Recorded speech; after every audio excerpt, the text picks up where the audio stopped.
এখানে এসেছি cold drinks কিনতে।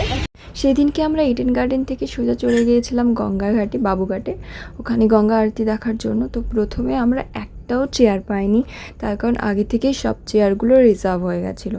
তো তার মধ্যে একটা চেয়ার পাওয়া যায় প্রথমে, তারপর একটা খুঁজে আরেকটা এইভাবে আমরা পাঁচটা বা ছটা চেয়ার জোগাড় করেছিলাম। তার কারণ আমরা তো তাও দাঁড়িয়ে থাকতে পারবো, কিন্তু মাও গেছিলো, দিদাও গেছিলো, মামি, এরা তো কেউ অত টাইম দাঁড়িয়ে দেখতে পারবে না।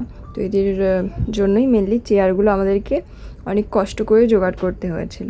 তো এরপর আমরা অপেক্ষা করছিলাম কখন শুরু হবে গঙ্গা আরতি। আর এই সব কিছুর মধ্যে আমাদের ছোট্ট বোনু কিন্তু ঘুমিয়ে গিয়েছে, সেটা তোমরা ভিডিওতে দেখেইছো।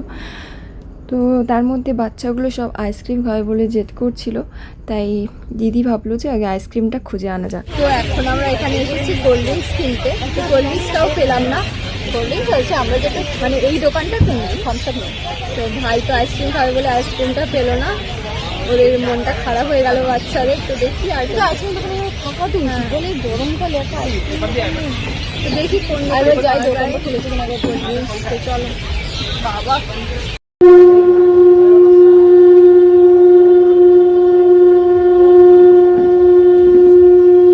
তো তোমরা দেখতেই পাচ্ছ গঙ্গা আরতি শুরু হয়ে গিয়েছে, আর এখানে কিন্তু প্রচুর লাউড মিউজিক চলছিল।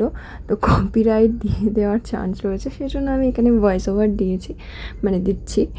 তো তোমরা যারা গঙ্গা আরতি দেখতে চাও তারা কিন্তু একটু আগের থেকেই চলে যেও, বিকেল 4টে থেকে মানে যদি তোমরা চেয়ারে বসতে চাও, তা নাহলে দেরিতেও যেতে পারো। তার কারণ চেয়ার কিন্তু অনেক আগে থেকেই রিজার্ভ হয়ে যায়। তো আমি তাই জন্য বলবো তোমাদেরকে অনেক আগে থেকে যাওয়াই বেটার।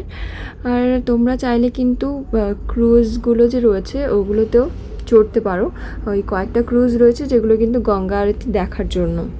এই বাবুঘাটে আগে যখন গঙ্গা আরতি হতো না, মানে অনেক বছর ধরেই আমার বাবুঘাটে সন্ধ্যেবেলা অনেকবার আমি গেছি, পুজোর সময় ছাড়াও। বাবুঘাটে কিন্তু মেনলি পুজোর সময়টাতেই মানুষজন যেত, ভাসানের সময়। তা নইলে বাবুঘাটে সেরকম খুব একটা ভিড় হতো না। প্রিন্সেপ ঘাট কিংবা জাজেস ঘাটে তাও হয়, কিন্তু বাবুঘাটে খুব একটা সে পরিমাণ লোক যেত না। বাবুঘাটে আগে অনেক মিউজিকের আড্ডাও বসতো সন্ধ্যেবেলা বা বিকেলবেলা টাইমটা, অনেক ছেলেমেয়েরাই গিটার নিয়ে এসে গান বাজনা করতো। তো এখন আর সেগুলো চোখে পড়ে না, তার কারণ গঙ্গা আরতি যেহেতু হয়। তো তোমরা কারা কারা এখনও পর্যন্ত বাবুঘাটের গঙ্গা আরতি দেখোনি তারা কিন্তু জানিও কমেন্টে। আর তো যারা যাওনি তারা কিন্তু অবশ্যই একবার হলেও যেও। আর কারা কারা গিয়েছো তারাও অবশ্যই জানিও। দেখতে দেখতে এবার আরতি শেষের পথে। তো চলো এবার আরতিটা নিয়ে নেওয়া যাক। আর ওখানে খানিকটা চরণামৃত প্রসাদ টাইপের কিছু একটা দেয়, তো সেটাও নেওয়া যাক। চলো, হলো আরতির প্রদীপ, হ্যাঁ, আর এই হলো গঙ্গা, আর এই হলো আমাদের পরিবার।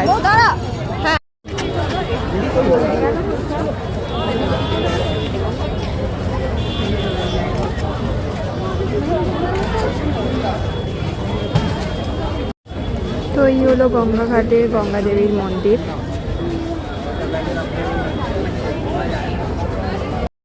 তো এখন আমরা বাড়ি যাচ্ছি ইডেন থেকে, মানে হেঁটে হেঁটে, আমি, দিদি আর মামা।